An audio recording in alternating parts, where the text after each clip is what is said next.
Another day, another real world test. Today we're doing on the Apple iPhone 16 Pro, and for reasons that will become clear shortly, I apologize for how long it's taking me to get out videos. I'm trying to get caught up though.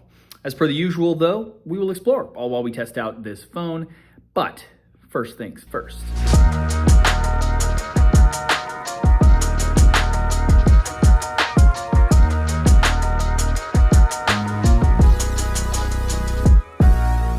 Coffee. Check. And welcome to Coffee Check. As if I'm not busy enough, I spent the last 8 months designing and building a coffee shop, coffee roastery, and production space that you can rent out here in Greenpoint, Brooklyn. I'm sorry for the delay in me making videos and content lately, but well, here's why. Now at the coffee shop, we have espresso drinks, multiple matchas from a great supplier, killer chais and teas from another. We bake pastries here. We just started doing pour-overs. We have cold brew, etc. I'm trying my best to do this proper. Now, if you're in New York City, come check it out. I already have an amazing team of baristas here to help you with whatever you need. And if you're not here, I actually also partnered with a local roaster while I wait for the permits for my own roastery to create a medium light roast that we actually use as our main drip coffee here. And you can buy some of that yourself from the link below and let me know what you guys think. I really appreciate the support. I'll definitely be making more roasts once I can roast in here in the roastery, and we'll eventually do a video tour of the place and put that here on YouTube as well. But in the meantime, I apologize if you've already seen me explain this in the last video and the fact that I'm going to be featuring the coffee shop in the next few videos as well, just for a bit. Promise we'll get back to exploring other places soon. Thank you again, though, for your support. Okay, now the iPhone 16 Pro looks and feels very similar to last year. Same matte glass backs on both, shiny rails, titanium frame that makes them lighter than the 14 series was. The screen is the same 120 hertz display as last year with the same peak brightness, but this year it gets a lower brightness down to 1 nit from 2 nits,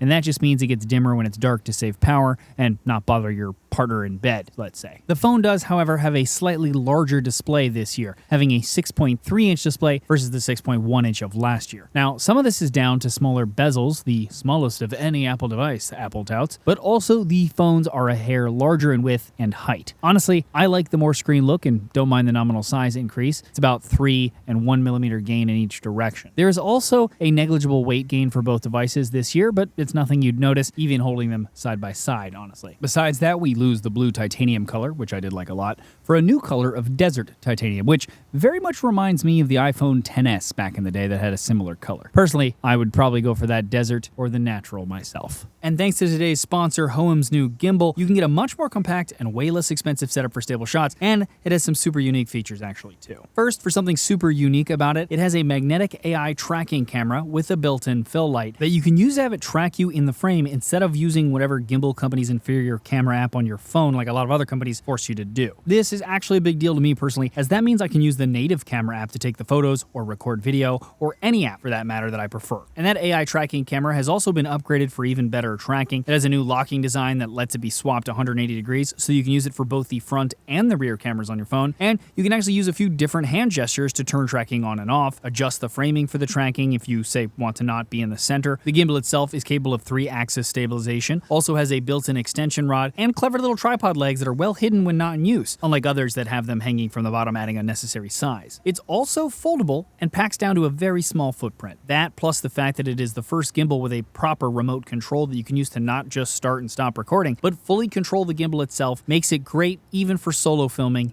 and travel. To learn more about the iSteady V3, check it out at the link below, and thanks to Hohem for sponsoring this video.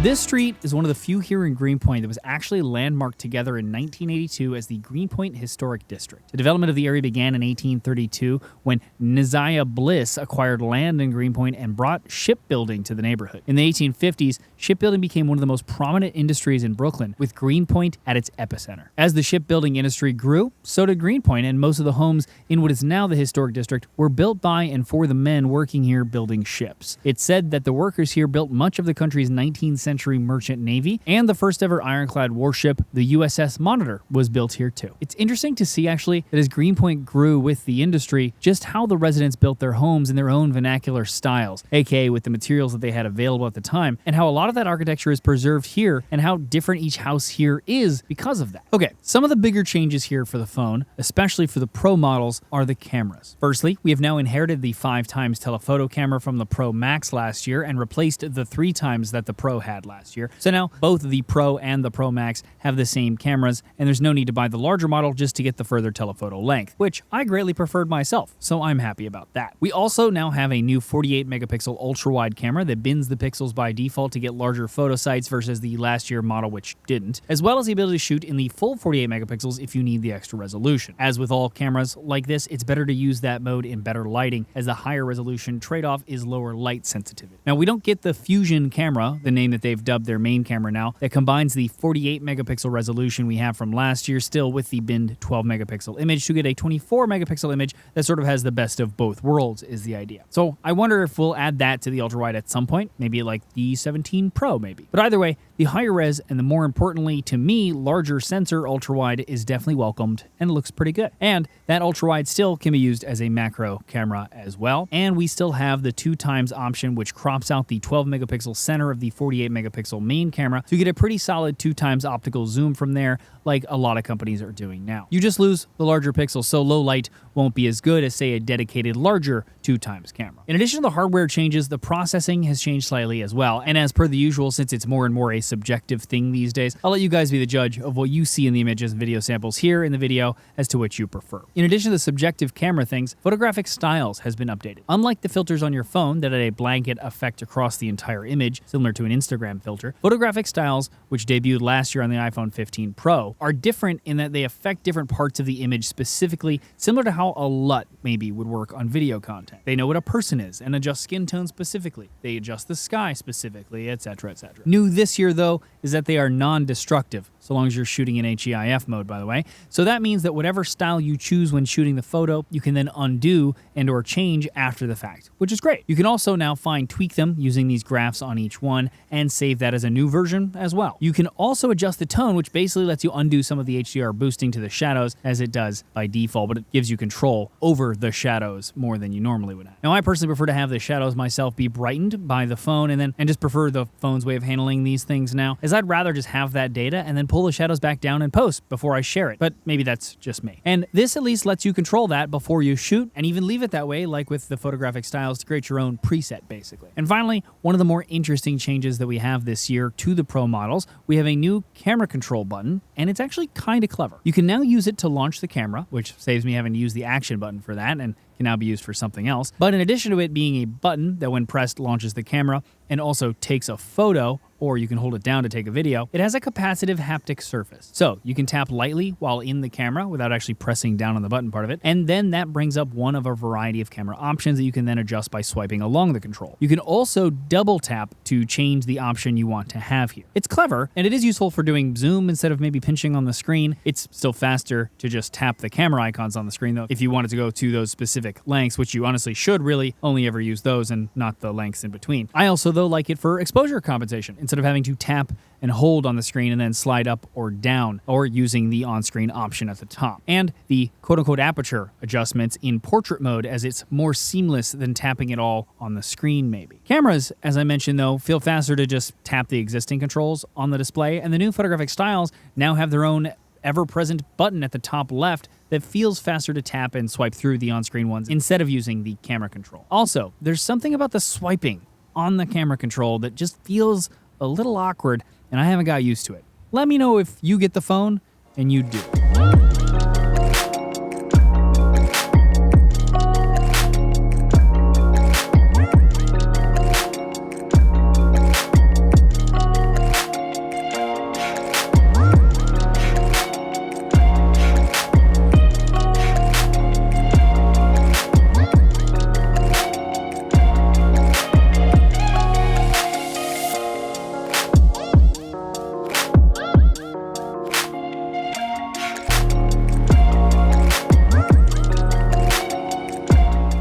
This is Threes Brewing here in Greenpoint, Brooklyn, not too far from the coffee shop. And we've definitely filmed here before, as I do admittedly come here a lot. But since we last came here, they now have one of my favorite burgers in the hood. Now, they used to do various pop-ups for their food, but not too long ago started a longer-term partnership, it seems, with Gotham Burger. And the burger they make is an amazing, simple, no-frills smash burger. You can choose between a single or a double for the number of patties, and it comes with grilled onions, American cheese, house-made pickles, club sauce, mustard, mayo, and jalapenos. It's so good.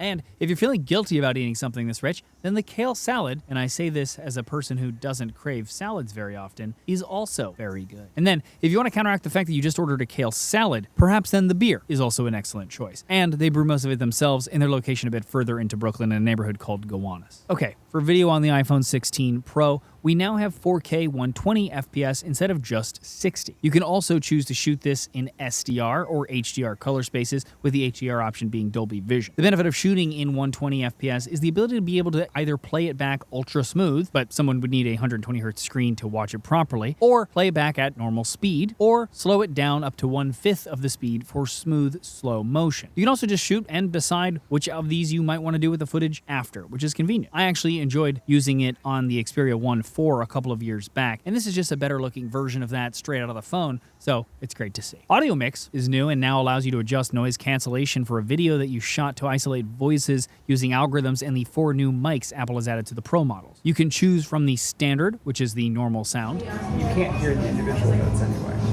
Plus I have like distortion. Did you see that I sent you the synth and pedal fest? In frame, which isolates the voices of the people in the camera's view. You can't hear the individual notes anyway. Plus I have like distortion. Did you see that I sent you the synth and pedal fest? Studio, which does the same but adds extra noise canceling and gain a little bit. You can't hear the individual notes anyway. Plus I have like distortion. Did you see that I sent you the synth and pedal fest? And Cinematic, which isolates all the voices around you and makes them sound like they're coming from the front, kind of like a movie would is the idea. You can't hear the individual notes anyway. Plus I have like distortion. Did you see that I sent you the synth and pedal fest? Okay, now we have to talk about Apple Intelligence. And it isn't coming until iOS 18.1 later in October. But Siri, as you'd expect as the virtual assistant on the iPhone, has gotten some upgrades from the new Apple Intelligence editions. Siri has a new animation that I actually really like, and it can now work while you still use your phone, as well as not be stopped by your ums and ahs and changing your mind mid-request. You can also type to Siri instead of talk, which is handy for obvious reasons. In the future, Siri will also get ChatGPT integration for being better at answering questions, as well as being able to tap into mail and messages for context. So you can ask things about your upcoming flight or maybe an order from a website, provided that the info is in an email, etc. But since none of that is available, even in the beta yet, we'll see how that works down the road. We also have writing tools, which you've probably seen on Samsung and Google devices at this point, and the idea is the same. Selecting text lets you then proofread, rewrite, summarize, and other options to interact with that text, and uses on-device AI to help with those things. The most handy of these, I feel like, is the proofreading and the summarizing of notifications specifically, as it definitely helps triage the otherwise overwhelming iOS notifications, which is a great use for that. There's a handy transcribing for voice notes, and even phone calls. It alerts both parties that they're being recorded before starting to comply with laws, but all of that works as well as it does on other devices that have had this for a bit, and it's also handy. We also have some other things that you've seen on other devices, like Cleanup, which lets you erase things like Magic Eraser has on Pixel devices, Image Playground, which lets you generate images, and Genmoji, which lets you create your own emoji to share between other iOS users. As with all AI features that we've seen on phones, some of these are more useful than others, but bottom line is that Apple is now catching up to all of the other AI features launched by Samsung and Google, and time will tell if and how they become part of each of our own specific workflows, regardless of which one you use. Now for battery, here is my screen on time and usage for anyone who cares about that for today. But today was a real-world test day, and I used my camera way more than you ever would. So here is another day that was not a real-world test day, so you have something to compare it to. Overall, the battery life is solid. I think it was pretty good last year, and it's maybe slightly better this year, thanks in part to a slightly larger battery in the phone. But there you go. Let me know what you guys think of the phone in the comments below. Always appreciate hearing from you guys. And I'll leave the best price that I can find on the iPhone 16 Pro in the description. Please check out Hohem's new iSteady V3 gimbal at the link below. Thanks to them for sponsoring this video. And also, if you want, check out my coffee. You can buy some at the link below if you're interested. I do appreciate the support. But now, I'm exhausted as always these days. It's time to go to bed. Good night.